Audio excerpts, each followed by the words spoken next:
Cal foi a locura máis grande que fixeches ti polo Depor? Vou contar unha bastante reciente do ano pasado, do ascenso, que, por exemplo, que falábamos antes de nós tiñamos partido coa selección galega, que, bueno, fomos Lucas e eu, e Belmeia tamén, pero, ao final, por non levar máis xente do Depor, pois, ele non puido ir, pero, ao final, fomos os dous.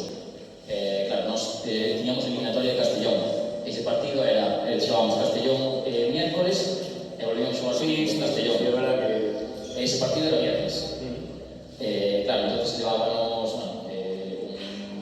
un empleado do club, llevábamos en coche, salimos do partido de Castellón, entrenamos ao día siguiente, viéramos a entrenar e salimos, que eles xa estaban concentrados de jueves, pero bueno, nós prometimos eso, por deixarnos chegar viernes a mediodía. Bueno, xogamos o partido, acabamos o partido, e claro, era o segundo camiño. Levábamos 3 semanas celebrando, tamén todos os días, tamén decíamos que era unha ocasión especial e que o merecía.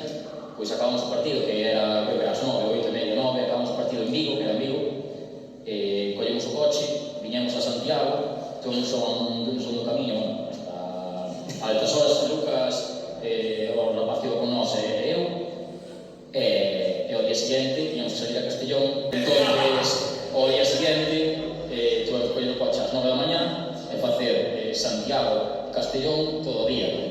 Unha resaca importante, paracetamol, os tres, claro.